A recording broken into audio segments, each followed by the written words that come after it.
आरक्ष्यमाणः स्त्रिय उर्वी बालान् शोचस्यथो पुरुषादेर् आर्तान् वाचं देवी ब्रह्मकुले कुकर्मणि अब्रह्मणे राजकुले कुल अग्रयान् आरक्ष्यमाणः आरक्षित स्त्रियां उर्वी पृथ्वी पर बालान बच्चों को शोचसी आप शोक कर रही हो अथो इस तरह पुरुषादि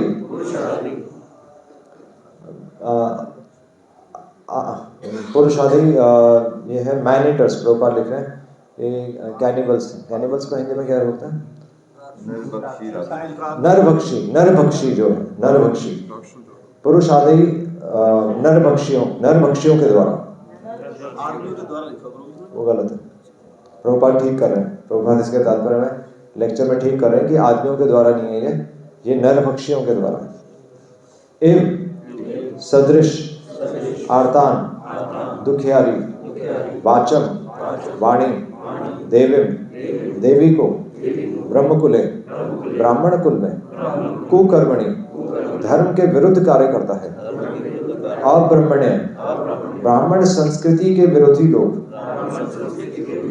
राजकुले प्रशासनिक वंश में कुल अग्रयान अधिकांश कुल ब्राह्मण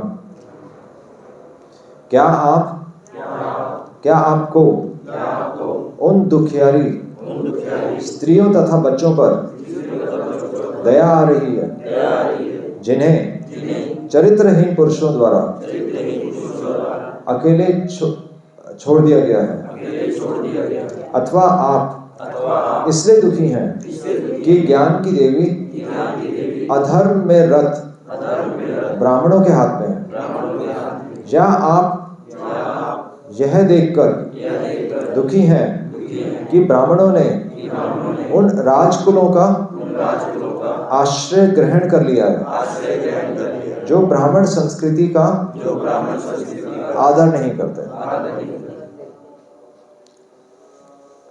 तो तात्पर्य में श्रील प्रभुपाद सबसे पहली पंक्ति में आप देख सकते हैं प्रभुपाद क्या लिख रहे हैं कि कलयुग में ब्राह्मण तथा गायों के साथ स्त्रियां तथा बच्चे अत्यंत उपेक्षित रहेंगे और अरक्षित छोड़ दिए जाएंगे। तो अब यहां पर हमें क्या देखना है कि ये श्लोक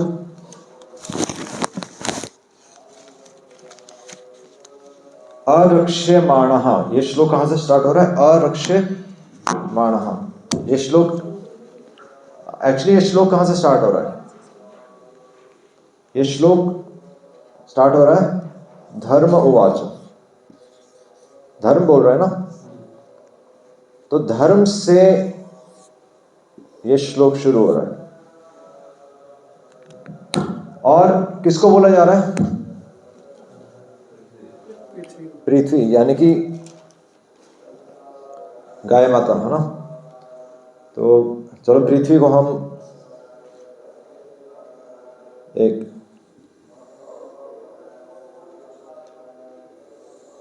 गाय बना लेते हैं। ओह, ये क्या बन गया?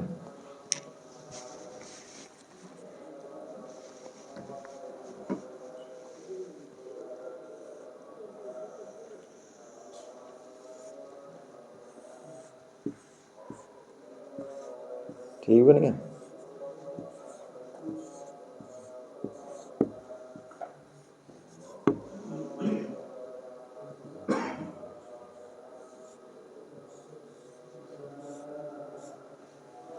ऐसी होती है ना।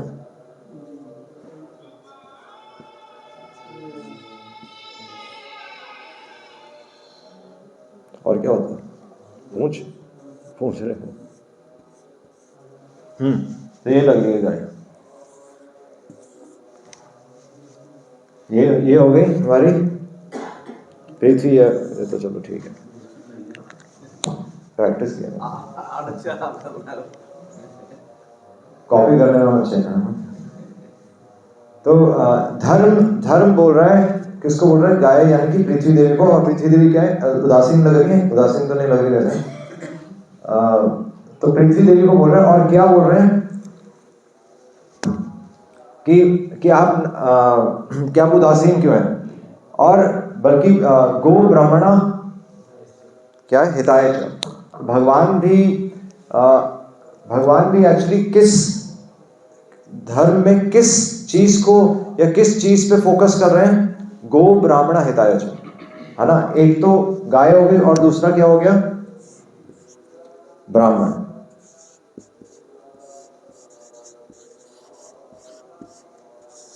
गो ब्राह्मण हिताय च, यहां पर भी। और बल्कि ब्राह्मण पे फोकस, ब्राह्मण से भी ज्यादा किस पे फोकस कर रहे हैं? मैं बता सकते हैं ब्राह्मण से भी ज्यादा किस पे फोकस कर रहे हैं? हमने डिस्कस किया था ब्राह्मण मतलब क्या है?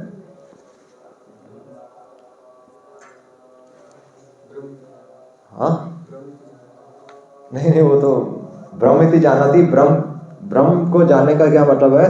कि वो एक्चुअली धर्म फॉलो कर रहे हैं, तभी तो ब्राह्मण हो। यही तो हम बात कर रहे हैं। इसलिए यहां पर किसकी बात हो रही है? प्रभुपाद लिख रहे हैं ना कि ब्राह्मणिकल कल्चर की बात हो रही है। यहां पर एक सभ्यता की बात हो रही है। ये क्या है? ब्राह्मण नहीं है अकेला, ये क्या है? ये पूरी एक सभ्यता है। ये सभ्यता की बात हो रही है। और सभ्यता क्या है? कल्चर। तो वैसे तो हम कहते हैं ब्राह्मण क्षत्रिय वैश्य शूद्र, है ना। वैसे तो हम कहते हैं कि ब्राह्मण में ये यानी कि ये पूरा कल्चर हो गया। इस कल्चर के अंदर ब्राह्मण, क्षत्रिय,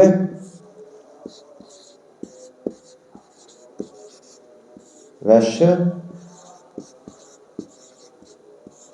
और शूद्र, तो ये पूरा मिलाकर क्या बना रहे हैं? सभ्यता। और ये भी एक्चुअली तो ये भी किसको स्टैंड करते हैं? ये सब क्यों है? गो मतलब गाय भी इंपॉर्टेंट क्यों है? क्योंकि गाय भी एक्चुअली इस सभ्यता को सपोर्ट कर रही है। और ये सब मतलब अल्टीमेटली भगवान की बात मानी जा रही है कि नहीं मानी जा रही, ये इंपॉर्टेंट है। यही है ना अल्टीमेटली, कि भगवान जो, अगर हम शास्त्र फॉलो नहीं कर रहे तो फिर इन सब चीजों का कोई मतलब नहीं है। तभी तो यहां पर लोग कहते हैं कि इस पे क्या था कि जो आसुरी वर्णाश्रम है तो उसमें शोषण था। जबकि ये क्या है? हमारे शास्त्रों में बिल्कुल स्पष्ट है, ये 5000 साल पहले के शास्त्र हैं। इसमें क्या बोला गया? अरक्ष्यमाणः, कि रक्षा नहीं की जा रही। यानी कि धर्म का पर्पस क्या था? रक्षा करना। और किसकी रक्षा करना? इस पूरी सभ्यता से किसकी रक्षा करनी है? ये पूरा ये क्या था? ये है आपका, तो ये है आपका सोशल ऑर्डर। ये है सोशल ऑर्डर, सामाजिक व्यवस्था, है ना। ये समाज चलाने के लिए जरूरी है। ये समाज चलाने के लिए जरूरी है। और समाज चलाने के लिए सबसे जरूरी है इन सबसे क्या होना? हाँ, और धर्म क्या है एक्चुअली? यहां पर किसकी बात हो रही है? कि यहां पर बात हो रही है, नहीं मतलब अभी हम रास्ते में ही हैं। स्वार्थ तो लास्ट में आ गया। स्त्रियां,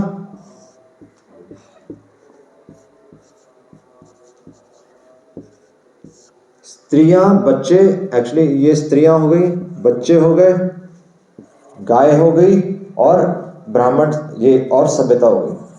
तो ये 4 चीजों की बात हो रही है। प्रभुपाद पहली पंक्ति में यही लिख रहे हैं ना कि गो ब्राह्मण, यानी कि गो मतलब गाय की रक्षा, ब्राह्मण तो ब्राह्मण सभ्यता की रक्षा, और किसकी रक्षा? स्त्रियों की रक्षा, बच्चों की रक्षा। और स्त्रियों की रक्षा और बच्चों की रक्षा क्यों?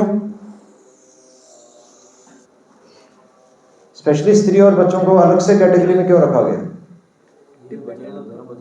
इनको एक ब्राह्मण सभ्यता को अलग रखा गया और स्त्रियों और बच्चों को अलग रखा हुआ है। क्यों? सिंपल आंसर, डिपेंडेंट होना जरूरी नहीं है। आश्रित है, क्यों आश्रित है? हाँ, सुरक्षा की जरूरत क्यों है? रक्षा की बात हो रही है यहाँ पर ना, यहाँ पर इनकी रक्षा की बात हो रही है। रक्षा की, क्यों रक्षा चाहिए? कमजोर है, एक्चुअली उससे बेटर टर्म हम यूज कर सकते हैं।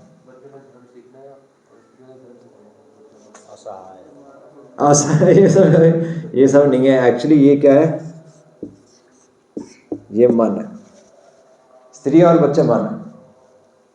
और हमारे शास्त्रों में सबसे पहली ट्रेनिंग ब्रह्मचर्य में क्या है? दमह, मन को कंट्रोल करो, है ना? तो ये सब टर्म्स मतलब, तो ये है अनट्रेन्ड माइंड। बच्चे और स्त्रियां यूजुअली अनट्रेन्ड माइंड होती हैं। इसलिए कौन होने चाहिए होता है? धर्म चाहिए होता है ना? इसलिए पति भी धर्म को रिप्रेजेंट करता है। तो पति भी धर्म के अनुसार चलता है, इसलिए पति यूजुअली बोल्ड डिसीजंस ले सकता है। नहीं, जो यूजुअली कड़े निर्णय होते हैं वो कौन लेता है? वो पति लेता है। वो कभी माँ नहीं ले सकती, कि माँ किसको रिप्रेजेंट करती है? ममता को रिप्रेजेंट करती है। तो अल्टीमेटली पूरी सभ्यता कैसे, मतलब ये धर्म भी कैसे टिकेगा? तो यहाँ पर, इसलिए यहाँ पर बोला गया, क्या बोला गया? अरक्ष्यमाणः स्त्रिय उर्वी बालान। क्या बच्चे और स्त्रियां, आप इतने दुखी क्यों हैं? क्या पृथ्वी माता को बोल रहे हैं कि आप इतनी दुखी क्यों हैं? क्या स्त्रियां और बच्चों की रक्षा नहीं हो रही आपके पृथ्वी पर, है ना? इसलिए हमारे मतलब वो हमारे शास्त्र बिल्कुल स्पष्ट है कि गो, ब्राह्मण, स्त्रियां और बच्चे, ये सब के सब किस कैटेगरी के अंदर आते हैं? धर्म के अंदर आते हैं। तो अब धर्म की परिभाषा क्या होगी? धर्म मतलब कि केवल नाम लेना नहीं है। धर्म मतलब केवल तिलक लगाना नहीं है। धर्म मतलब केवल धोती कुर्ता डालना नहीं है। धर्म मतलब कि ये सोशल ऑर्डर से क्या होना चाहिए? इससे क्या होना चाहिए?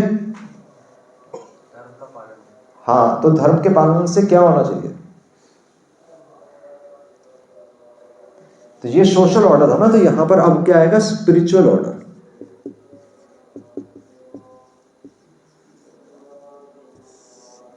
यहां तक आना।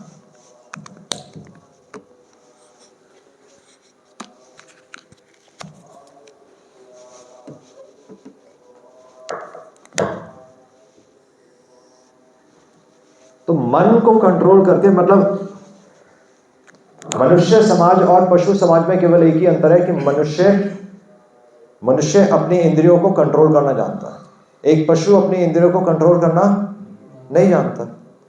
तो हमारा पूरा पर्पस क्या है? पूरा सोसाइटी का पर्पस क्या है? मन को कंट्रोल करना। जिस सोसाइटी में, बल्कि किसी भी धर्म में सबसे पहली चीज यही सिखाई जाती है कि अपनी इंद्रियों को कंट्रोल करो। और जो धर्म ये नहीं सिखा रहा कि अपनी इंद्रियों को कंट्रोल करो, तो वो धर्म नहीं है।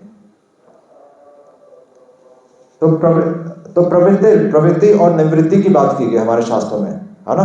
तो प्रवृत्ति यानी कि चीजों को यूज करना, और निवृत्ति यानी कि चीजों को वैराग्य, चीजों से छूटना। तो बोला गया कि प्रवृत्ति एष भूतानाम, कि साधारण लोग तो चीजों में लिप्त हो जाते हैं और चीजों से आसक्त हो जाते हैं, पर निवृत्ति तो महाफलम। अल्टीमेटली इस संसार से वैराग्य ही हमें निकाल सकता है अल्टीमेटली। अब वो चाहे चीजें छोड़ करो, चाहे आप जिस भी प्रोसेस से हम करें, चाहे नाम लेकर करें, चाहे हम कोई रीति रिवाजों से करें, पर अल्टीमेटली यही है कि संसार से जब तक वैराग्य नहीं आ रहा, हम भगवान के पास नहीं जा सकते। इसलिए मन को कंट्रोल करके कहां जाना है? कहां जाना है? स्पिरिचुअल ऑर्डर क्या है? हाँ, तो एक्चुअली ये सब चीजें क्यों जरूरी हैं? क्योंकि हमें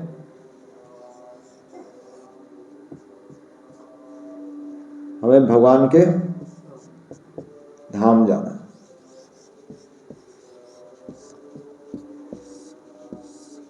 चाहे कोई ब्राह्मण, क्षत्रिय, वैश्य, शूद्र हो, मतलब ये तो क्या है? गुण कर्म विभागशः। ये तो सोसाइटी में ऑर्डर करने के लिए, चाहे कोई स्त्री हो, चाहे कोई बच्चे हो, इस पूरे समाज से हमें इंद्रियों को कंट्रोल करके एक्चुअली तब हम भगवान के धाम जा सकते हैं।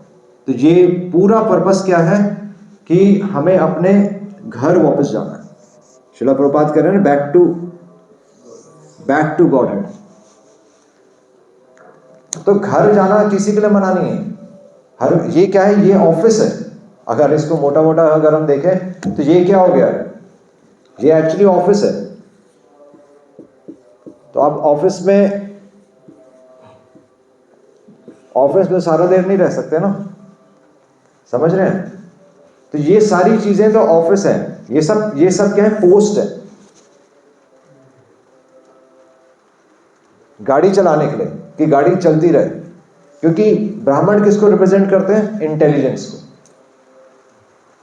और श्रील प्रभुपाद लिख रहे हैं कि ट्रेडिशनली, मतलब हमारे अगर हम इतिहास भी देखें तो राजा भी ब्राह्मणों से एडवाइस लेते थे, और ब्राह्मण का एक कर्तव्य होता था कि वो सही दिशा दिखाएं। तो ये एक्चुअली क्या है, ये पूरी दिशा है, ये दिशा है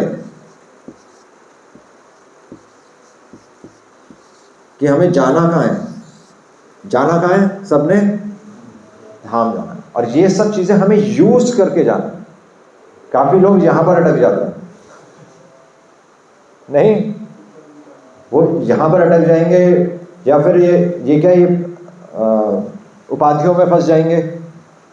पर वही हम वही करें। ये काफी लोग वेशभूषा में फंस जाएंगे, काफी लोग तिलक लगाने में फंस जाएंगे, ये काफी लोग नाम भी लेते रहते हैं, पर पर्पस नहीं समझते कि हमें मन को कंट्रोल करना। और श्रील प्रभुपाद इसलिए सबसे पहले यही लिख रहे हैं कि मतलब सबसे जरूरी है, इसको मेंटेन करने के लिए सबसे जरूरी गाय भी नहीं है। इस सभ्यता को मेंटेन करने के लिए सबसे जरूरी क्या है, हाँ, सबसे जरूरी है मन को कंट्रोल करना। नहीं, आप दूध पीते रहो, कुछ होगा? कुछ नहीं होगा। इसीलिए तिलक लगाने का मतलब, धोती कुर्ते पहनने का मतलब क्या है कि हम अपनी इंद्रियों को कंट्रोल कर रहे हैं, है ना। इसलिए हमारे समाज में स्त्रियों और बच्चों की हमेशा रक्षा की जाती है। क्योंकि जिस समाज में हम स्त्रियों और बच्चों को फ्री छोड़ देंगे, आजकल मतलब सबको फ्रीडम है, सबके हाथ में मोबाइल फोन है, तो क्या हो गया, एक्चुअली धर्म का पालन नहीं हो रहा है, अधर्म हो रहा है। चैतन्य महाप्रभु जब थे, चैतन्य महाप्रभु ने अपने जीवन से दिखाया, उन्होंने अपने जीवन में स्त्री की तरफ कभी देखा ही नहीं था, और ना कोई उनसे कभी स्त्री की बात करते, कोई बात करते। और यहां तक कि जब भक्ति सिद्धांत सरस्वती महाराज भी थे, तो वो अगर किसी स्त्री को दीक्षा देते थे तो वो पर्दे के उस तरफ बैठती थी और उनको माला वहीं से फेंकते थे, और पैर छूना भी मना था, दूर से वो प्रणाम करती थी। इतना इंपॉर्टेंट है इस सभ्यता को बचाना, है ना। इसलिए श्रील प्रभुपाद इसके तात्पर्य में श्रील प्रभुपाद लिख रहे हैं, इस युग में स्त्रियों के साथ अवैध संबंध के कारण अनेक स्त्रियां तथा बच्चे अरक्षित हो जाएंगे। अल्टीमेटली समाज का पतन तभी होगा जब हम अपने मन को आउट ऑफ, मतलब हम कंट्रोल नहीं करेंगे। तो इसलिए ये सारी चीजें जरूरी हैं अगर हमें भगवान के धाम जाना है। अगर हम ये नहीं कर रहे तो ये सब फेल है। आप नॉलेज लेते रहिए, अगर हम अधर्म करते रहेंगे तो कभी भगवान के धाम नहीं जा सकते। बल्कि हमारे समाज में ट्रेनिंग ही यही थी कि अगर इनमें से कोई चीज हमें डिस्टर्ब कर रही है तो आप उसको सैक्रिफाइस करो भगवान के धाम जाने के, है ना। इसलिए पहले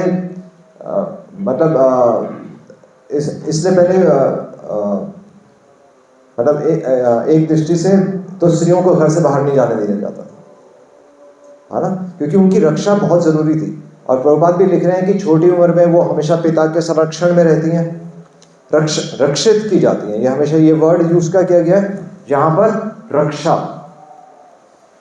रक्षा वर्ड यूज किया गया। ये बिल्कुल स्पष्ट है कि उनको प्रोटेक्ट करने की जरूरत है। तो बचपन में पिता के द्वारा जब वो बड़े हो जाती हैं तो पति पति उनकी रक्षा करता है, और जब वो वृद्ध हो जाए तो फिर पुत्र उनकी रक्षा करता है। पर ऐसा कभी भी नहीं है कि उनको फ्रीडम दी जाए। और वो तो चलो एक उपाधि हो गई, पर अल्टीमेटली हम सबको क्या अपने मन पर कंट्रोल करना। पूरी सभ्यता का फोकस हमारा ये है दमह, है ना। तो इसलिए एक ब्राह्मण नहीं है अगर वो अपनी इंद्रियों पे कंट्रोल नहीं कर सकता। अगर वो, और बल्कि हम मतलब हम भगवान को भी रिप्रेजेंट कैसे करेंगे अगर मान लीजिए मंदिर में, मतलब अगर हम बोलते भी, अगर हम किसी का नाम लें कि फलाना फलाना वहां घूमते हुए मिला गया, तो आप देखिए पूरा मंदिर, एक पूरा मंदिर का नाम खराब हो जाता है। नहीं, मतलब एक परिवार में अगर कोई एक व्यक्ति गलत संबंध बनाए, पूरा परिवार का नाम खराब हो सकता है। और मंदिर में अगर कोई एक व्यक्ति पकड़ा जाए तो पूरे मंदिर का नाम खराब हो सकता है। इतना मतलब गंभीर इशू है ये, केवल और केवल मन आउट ऑफ कंट्रोल। तो हम सिर्फ धोती कुर्ता या तिलक नहीं लगा रहे, हम दीक्षा भी क्यों ले रहे हैं? हाँ, क्योंकि अल्टीमेटली अगर हम ये नहीं कर पा रहे तो फिर गड़बड़ है। यानी कि हमें डंडा चाहिए, है ना। और बल्कि हम उल्टा ही कहीं हम अधर्म के मार्ग पर हम भगवान का नाम तो नहीं खराब करने वाले, ये हमें ध्यान रखना चाहिए। इसलिए बहुत बिल्कुल क्लियर है। और बल्कि पहली पंक्ति में स्त्री और बच्चों को लिखा है, सेकंड पंक्ति में क्या लिखा है? वाचम देवी। और कहीं क्या आप इसलिए तो दुखी नहीं है कि ज्ञान की देवी यानी कि सरस्वती अधर्म में रत ब्राह्मणों के हाथ में है जी। और या आप ये देखकर दुखी हैं कि ब्राह्मणों ने भी किसका आश्रय ले लिया है? तो ब्राह्मणों ने जो अब्राह्मण है, यहां पर आ रहा है ना कि कुकर्मणि अब्राह्मण, जो कि एक ब्राह्मण ने भी, एक अगर कोई इंटेलिजेंट पर्सन भी है, अगर कोई समझ भी रहा है, पर वो भी किसके अंडर आ गया है? अब्राह्मण के अंदर। अब्राह्मण की बात हो रही है कि जो ब्राह्मण जो इंटेलिजेंट नहीं है या जो धर्म का पालन नहीं कर रहा, वो उस व्यक्ति के अंदर आ गया, क्योंकि उसके पास पैसा है। पथभ्रष्ट हो गया। वो पथभ्रष्ट क्या है कि वो सभ्यता, वो नॉलेज नहीं समझ पा रहा, और वो उसके अंदर क्यों आ गया? क्योंकि दूसरे व्यक्ति के पास पैसा है। आजकल यही चल रहा है ना, जिसके पास पैसा है, तो ब्राह्मण भी आजकल उसके अंडर काम कर रहे हैं, जॉब करना यही है आजकल सारे। और इसलिए हम देख सकते हैं क्योंकि जो इंटेलिजेंट वर्ग था वो, क्योंकि पैसे मेन हो गया है, इसलिए वो डिसीजंस गलत ले, जो टॉप ऑर्डर पे है ना, जो नेता लोग भी, इसलिए सब कंपनीज को फॉलो कर रहे हैं ना। आजकल पॉलिटिशियंस पे आरोपी यही लग रहे हैं कि आपने उस कंपनी को बेनिफिट दिया, आपने उस कंपनी को बेनिफिट दिया। ये सब क्या है कि एक ब्राह्मण जो कि वास्तव में जो कि नेतृत्व कर रहा था, वो अब पैसे के पीछे जाने लगा। ये यही आ रहा है कि ब्रह्म कुले कुकर्मणि, और ये क्या है? कुकर्म। हाँ, गलत काम हो रहे हैं। और इसलिए कह रहे हैं कि राजकुले कुल अग्रयान, कि ब्राह्मणों ने उन राजकुलों का आश्रय ग्रहण कर लिया जो ब्राह्मण संस्कृति का आदर नहीं करते। अगेन किसकी बात हो रही है? ब्राह्मण संस्कृति, ब्राह्मण सभ्यता की बात हो रही है, किसी पोस्ट की बात नहीं हो रही। तो भगवान यहां बिल्कुल स्पष्ट है कि सबसे पहले भगवान की बात मानी जानी चाहिए, नहीं तो हम जो भी कर रहे हैं उसका कोई मतलब नहीं है। उसका प्रोसेस क्या है? मन को कंट्रोल में करना, तब हम फिर भगवान के धाम जा सकते। बस ये एक श्लोक में पूरा भगवान सब कुछ बता रहे हैं। हरे कृष्णा कृष्णा कृष्णा हरे हरे, हरे राम राम राम हरे हरे।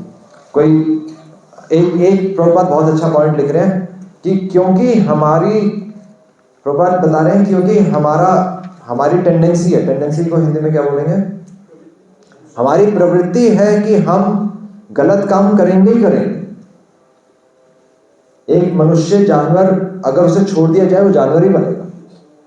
इसलिए हमें जरूरत है शास्त्रों का पालन करने की। इसलिए हमें जरूरत है मन को कंट्रोल में करने की, नहीं तो हम जानवर ही रहेंगे। प्रॉपर लेकिन जो पशु हैं वो तो उनका तो बल्कि ऑटोमेटिकली कंट्रोल है, हम तो उनसे भी करे कुछ। हाँ, एक्चुअली रियलिटी यही है कि पशु भी हम सच है। वो तो टाइम पे सब कुछ करते हैं जो भी करते हैं। पशु को आप देख लीजिए, उनका सीजन होता है, उनका ब्रीडिंग सीजन होता है, उसके अलावा वो इधर उधर मुंह नहीं मारते। बल्कि इंसान को छोड़कर पशु में मारने लग जाता है, यहाँ तक आ चुके हैं। इंसान तो पशु से भी गया गुजरा है। तभी तो कलयुग की बात हो रही है। अब हम कलयुग को ब्लेम कर देते हैं एक्चुअली कि कलयुग है, पर नहीं, कलयुग नहीं है, क्योंकि प्रभुपाद लिख रहे हैं कि वैष्णव समाज भी तो है। ऐसा थोड़ी है कि कलयुग में 100% सब कुछ खत्म हो गया, वैष्णव समाज भी है। तो हमारी इच्छा है कि हम कहाँ जाएं। तो ये तो हम समझ रहे हैं ना। तो अगर हमें समझ में आ रहा है तो हम उस पर एक्शन लें। जो चीजें हमें मोहित कर रही है आज की तारीख में, एक ही चीज है। अगर हमें अपने मन पे कंट्रोल करना है तो आप फोन हटा सकते। अगर मन कंट्रोल किसी का नहीं हो रहा तो वो फोन हटाकर देख ले, 100% उसका मन कंट्रोल में आ जाएगा। क्योंकि फोन में आपके पास सब कुछ है। आपको लग रहा है किसी को नहीं पता चला, पर सबको पता है। क्योंकि यूट्यूब को ही पता है, तो क्या भगवान को नहीं पता होगा? जो देखने की इच्छा होती है यूट्यूब दिखा देता है आपको नेक्स्ट, तो भगवान को नहीं पता होगा। एक बार देखो बार बार वही चीज आएगी, बार बार वही चीज आएगी। तो एक मशीन को पता चल सकता है कि हम क्या देख रहे हैं, तो भगवान को नहीं पता। और भगवान को जब पता है तो भगवान कुछ नहीं कर पाएंगे, क्योंकि हमें सिर्फ कार्मिक रिएक्शन आएगा, उसका कर्मों का फल आएगा, बस ये। तो इसलिए हमें समझना चाहिए कि हम पशु बनने की हमारी प्रवृत्ति है, इसीलिए मनुष्य को अपने मन पर कंट्रोल करना चाहिए। ठीक है, नहीं तो हम गलत डिसीजंस लेंगे और बल्कि भगवान का नाम खराब करके जाएंगे। हमें इससे डर लगना चाहिए कि हमारी वजह से भगवान का नाम खराब ना हो, ये हमें डर लगना चाहिए। ठीक है, हरे कृष्ण। श्रील प्रभुपाद की जय।